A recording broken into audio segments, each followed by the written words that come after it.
সবাইকে স্বাগত আমার নতুন একটা ভিডিওতে। কাল আমি চলে গেছিলাম শ্রাবণীদির কাছে, কারণ একটা লুক ছিল। সাগরপুরে যাওয়ার পরে দেখি প্রীতি মাসির সঙ্গে আমার দেখা হয়ে গেল, তো দুজনে মিলে একসঙ্গে দাসপুর চলে গেলাম। প্রীতি মাসি তারপরে নেমে সে চলে গেল অন্যদিকে। তারপরে আমি চলে গেলাম ফুল কিনতে। শ্রাবণীদি আমাকে একেবারে ফুল নিয়ে ঢুকতে বলেছিল, কারণ তার একদমই টাইম হচ্ছিল না, সেজন্য আমি ফুলটা কিনতে চলে গেলাম। কতগুলো সাদা গোলাপ নিয়ে চলে গেলাম। বাবা, শীতকালেও যা ফুলের দাম না, ভাবছি পড়াশুনো ছেড়ে দিয়ে ফুল ব্যবসায় লেগে যাব।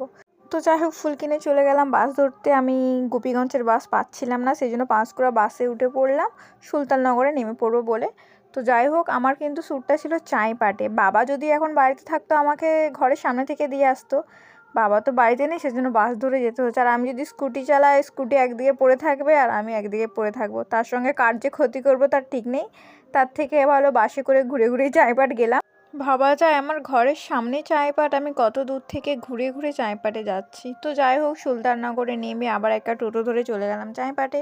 তারপরে এই যে চাঁইপাট হাই স্কুলের সামনে নেমে একদম সামনে ছিল দোতলায় শ্রাবণীদি আমার জন্য অপেক্ষা করছিল। তারপরে যাওয়ার পরে শাড়ি পরে মেকআপ করানো শুরু করলো। আর হ্যাঁ, আমার ব্যাকগ্রাউন্ডে মিউজিক থাকে, একটু সবাই ইগনোর করো। আমি জানি না আমার বাড়ির সামনে কি অনুষ্ঠান হচ্ছে, সেজন্য গান চলছে। তো যাই হোক, আমার এক এক করে মেকআপ করা শুরু করলো। সব শেষে কলকাটা করা শুরু করলো। কলকাটা খুব সুন্দর হয়েছে, তাই না? তারপরে হেয়ারটা একটু ক্রিম্পিং করার পরে একটু ব্রেক নিয়ে খাওয়ার পরে আবার হেয়ার শুরু হলো। আর দামি ফুলের যে অবস্থা হয়েছে না, সব ঝরে ঝরে পড়ে গিয়েছে। আমাকে সবাই ঠকায় ভাই, আজকে ফুল দোকানিও আমাকে ঠকিয়ে দিল। ফুল সব ঝরে পড়ে গিয়েছে, আর কিছু করার নেই, এভাবে কাঁটার মধ্যে লাগিয়ে আমার মাথায় গোঁজা হচ্ছে। তো যাই হোক, তারপরে এক এক করে জুয়েলারিগুলো পরানো হলো। আর এটা ছিল আমার ফাইনাল লুক, একদম ফুল টুসি না, আমার তো খুব পছন্দ হয়েছে। তো যাই হোক, তারপরে ফটোগ্রাফার ক্যামেরাম্যান দাদা আসলো। তারপরে সে আসার পরে ভিডিওশ্যুট করা শুরু হলো।